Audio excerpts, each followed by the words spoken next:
So why don't we go ahead and get called to order here at 2:08.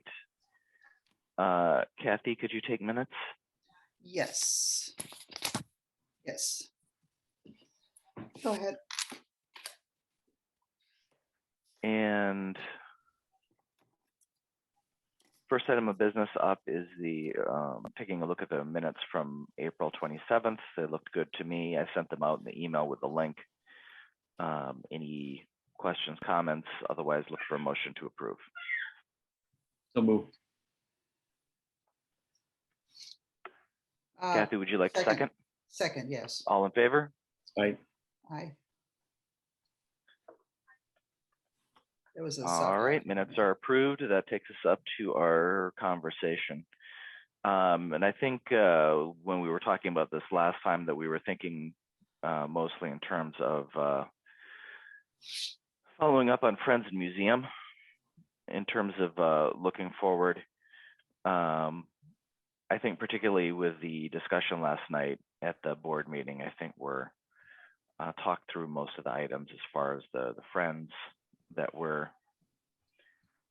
is what it is to some extent and makes things a little bit more simple, short term, but we'll keep working on them.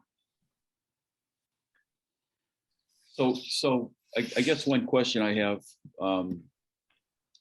lingering from last night is are we basically on one track now instead of two?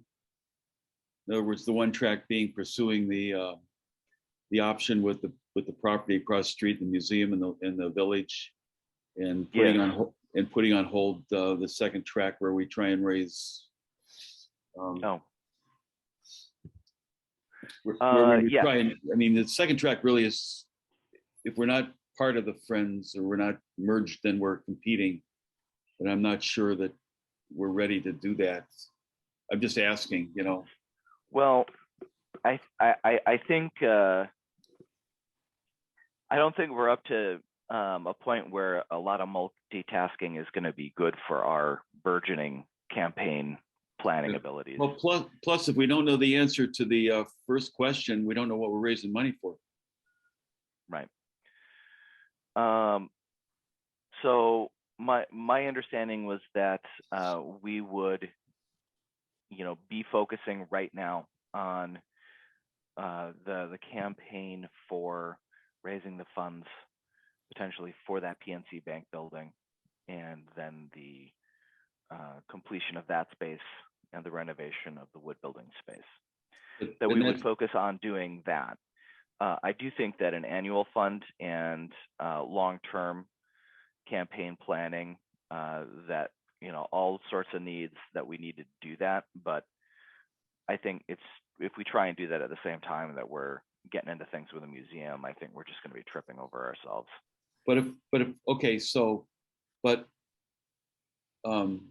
Stop me if I'm getting off, if I'm not. No, fire away, please. Okay, so figuring out the logistics and the possible complications and cost and any legal ramifications and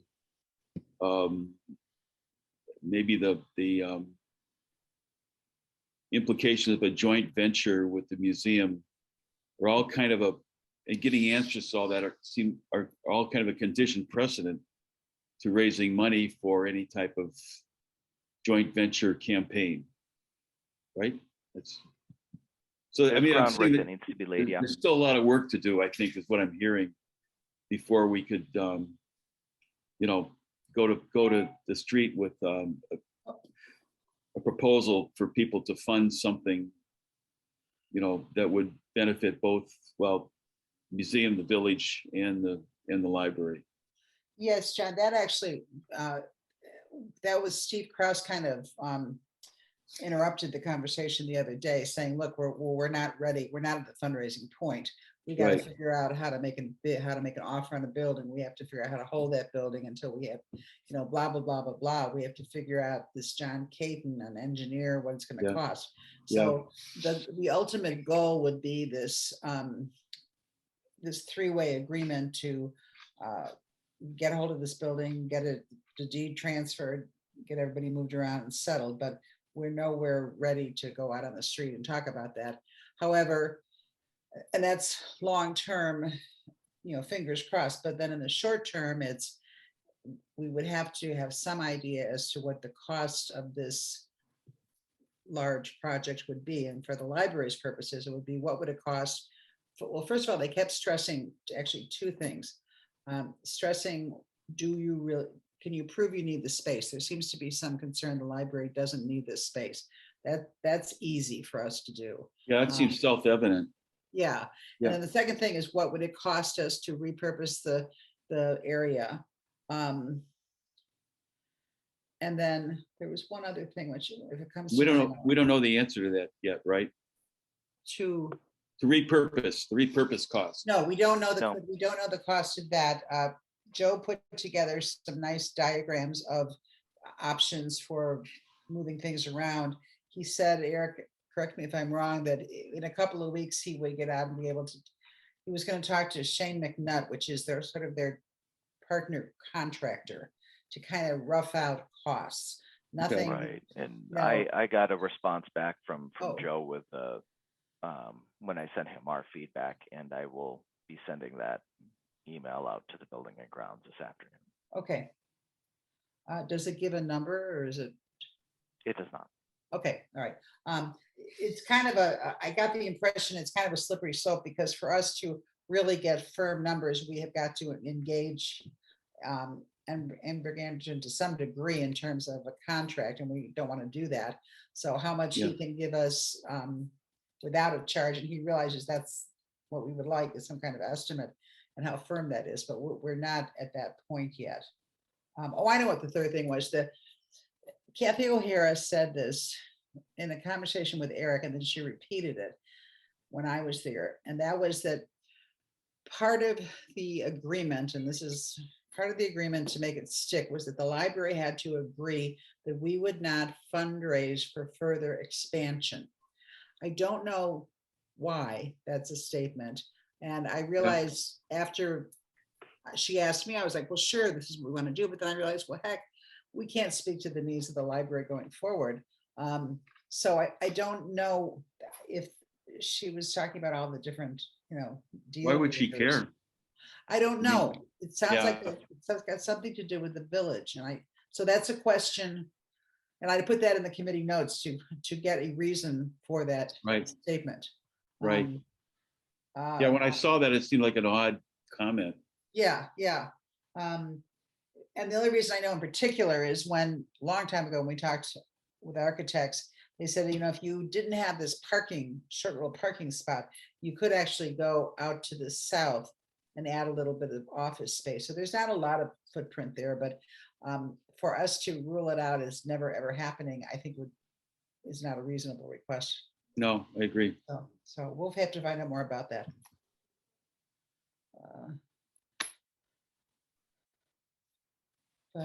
Well, my sense is if all the ducks can be lined up and the questions answered, and a joint venture kind of campaign can be undertaken, this whole Friends thing is going to get go to the back burner. Oh yeah. Yeah. Very much. Kathy, I actually kind of, now that you've said all that, I kind of wonder if she meant during this process. Well, it may well be, Jillian. That would make sense. Right. That in the midst of this, we don't suddenly say, well, I think we'll knock out the west wall, et cetera, et cetera, et cetera. But she did, the first conversation was with an Eric, so I wasn't there. But then she did pause and say, now you guys have to commit to not doing any more expansion. So I need to question her on that. And explain that, separate this project from an unknown future sort of situation. Right. And so certainly the current building challenges from everything that we've worked out with the plans that we've been working on, look to be met. So we're, with the current building plan that we had proposed, we would be meeting them with the wood building space instead. That's certainly true. But I also think you're right that there's as to exactly what kind of a pledge that they're looking for, because 10 years down the road, who knows what the challenges will be. Sure. And, we don't want to put ourselves in the sort of hand-wringing situation that the museum perpetually finds, that the village perpetually finds themselves in with some of the pledges that they've made. Yeah. In terms of what they won't do in terms of, tax levy and other things. So Block 3 was another one I know where they made some strong pledges over that, and then have kind of wrung their hands on following through there as well. So, well, we can be sure to pin that down at the next meeting that we have with them. Just we have that. Yeah. But honestly, I think you're right. I think it's the you're going to do this and not that. You're not going to be raising money for something again in 2 years, and we're not. That's not going to be the case. Unless something really crazy happens. But which only happens every year now. So, so Jillian and Melissa, I've got the two of you in touch with Kathy McKechnie. So we'll get that meeting squared away. Really, the primary reason I wanted to touch base with you was just to kind of set the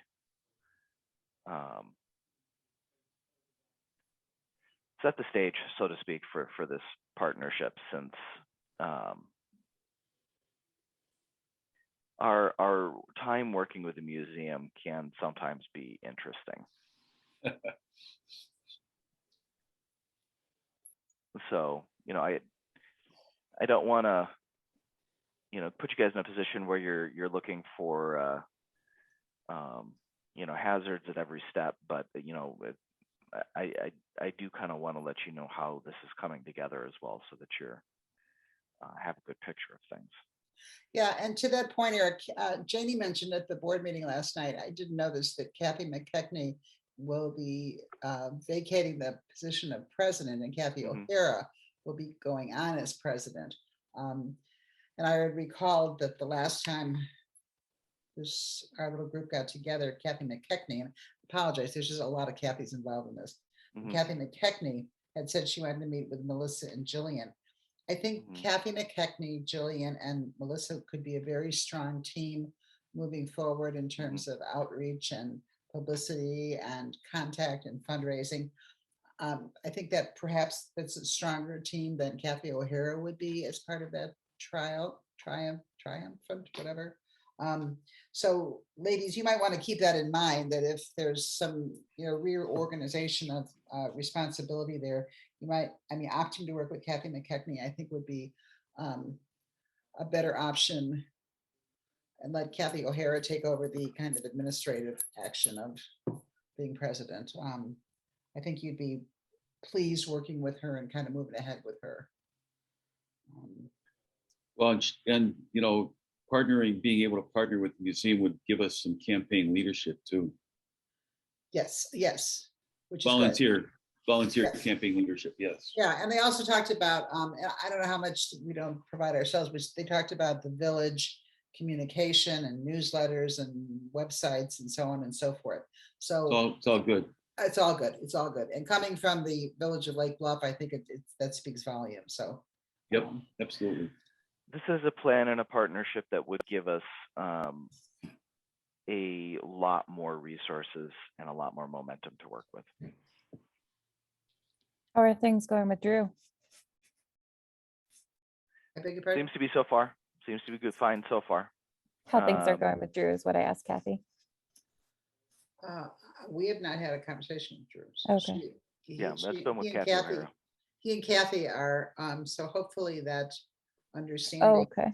the interpretation we're getting is accurate. That's well, yeah, I'm nothing against Kathy O'Hara, but the backroom kibitzing kind of makes me a little anxious. So I'm kind of looking forward to when we can Sit down, yeah. get this out where we're making presentations in front of the full board, Yeah. kind of a thing. Which I think is something we could actually talk about for just a moment today, and getting, without putting a lot of, materials into it. The two questions seem to be, what are you going to do with the space, and why do you need the space? And I think we can begin to put a very good case for both of those together. We already have, diagrams from Joe that are, professionally done, showing several options. And Melissa, you had talked about the need for surveys and stuff, which I have no problem with that. But even in the short term, we have some designs based on the very recent technology committee plan, which was independent of this committee, meeting with many, many libraries, putting together, Matt Saudi's got an impressive spreadsheet on comparing us to other libraries, coming up with the best of libraries, and then right away we're able to integrate them into this new plan. That plus the statistics that Anna gets together, the upcoming surveys. I mean, we're well prepared, I think, we've got statistics on occupants, on circulation and visits and so forth. I think we can easily justify our need for space without going to too much effort and too much additional work. And I think the maker's space and team space, when you see that right on paper, that's very appealing to the public in terms of things that they've been asking for. So without even scrambling too much, I think we can make a very good case for what we're trying to achieve. We've got that single page case statement document that we had been keeping updated. Yeah, good. That's, I think, still our strongest document summary there. And that was just about the need for space overall. It wasn't referring to any particular space. So that's still good. I can track that most current copy of that down and then send that out to everybody in terms of the case statement. It's just, that one doesn't have any graphics or words or, well, lots of words. Doesn't have anything flashy to it. So maybe that's something that will want to look into at some point. Well, and the rendering for the circulation still kind of applies. Not much would change for that initial visual as well. What do you mean by the rendering for circulation? I'm sorry, the circulation desk, Oh, the original rendering, nothing has changed too drastically from that original design, I don't think. Okay. So yeah, so we've got a lot of good stuff to work with. Melissa, I'm going to attend the Friends meeting on Saturday. I'll just say thank you so very much for thinking about us. And Thanks for nothing. I'll say it as nicely as possible. And, little do you know what we may pull off without your help anyway, but we'll just keep things copacetic in the way it's always been, and that's the way they want it to be for now. So, There would be some delicious irony in that. Oh, I am going to destroy that. I'm just kidding. I need to sign off, guys. okay. John, thank you. Good luck with everything. Yeah, Take care, thank John. you. Yep. Okay. So Not really, no. No. She asked if we could hear her. Oh, no, it's very muffled. I think I don't think your AirPods are hooking up to your audio. So for the purposes of the minutes, Kathy, our meeting ended at 2:27.